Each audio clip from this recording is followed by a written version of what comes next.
All right, here we have example 3 of section 9.3, and this one is all about approximating solutions. So we are asked to solve 4x squared minus 13 equals 15 using square roots. An important note is that when we are approximating, we're really just kind of trying to get as close as possible, but it's not going to be an exact answer. So as a rule of thumb, we're always going to be rounding to the nearest hundredths place, or so that there are two decimals in our answer. And that'll make a little bit more sense as we get started solving, but I just wanted to let you know when we're approximating, we will be rounding that final answer. All right, so remember that my goal here is to get x squared all by itself. So my first step in doing that is going to be to add 13 to both sides. This leaves me with 4x squared equals 28. From there, I will divide both sides by 4, and that leaves me with x squared equals 7. Now, you might be thinking 7 isn't a perfect square, so we can't find the exact answer.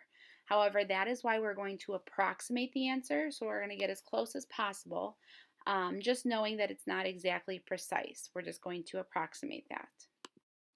So to isolate and get x by itself, I have to take the square root of both sides of my equation. When I take the square root of 7, it is an irrational number, so I know that I'll have to round this. So I pulled out my calculator and I just entered in to find the square root of 7, and then I rounded that answer to the nearest hundredths place, just like we talked about in the beginning of this video. So my solution to this is that x is going to be equal to either positive 2 and 65 hundredths or negative 2 and 65 hundredths. All right, so here are your 3 monitoring progress problems, numbers 7 through 9. Go ahead and pause the video and then give these 3 problems a try on your own. In number 7, I am solving x squared plus 8 equals 19. My first step is to subtract 8 from both sides, which leaves me with x squared is equal to 11. I'm then going to take the square root of both sides, and I know that taking the square root of 11 is not going to come out to be a perfect, it's not a perfect square, so it won't be a rational number. However, I can use my calculator and then round it to the nearest hundredths place. I see that my solution is x is equal to either positive 3 and 32 hundredths or negative 3 and 32 hundredths. In number 8, I am solving 5x squared minus 2 equals 0. My first step is to add 2 to both sides, and I'm left with 5x squared equals 2.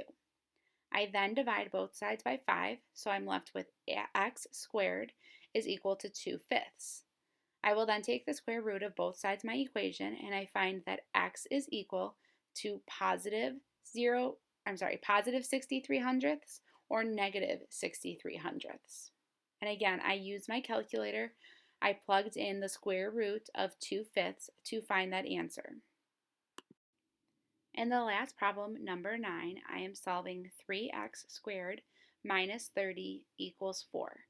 My first step is to add 30 to both sides, so I'm left with 3x squared equals 34.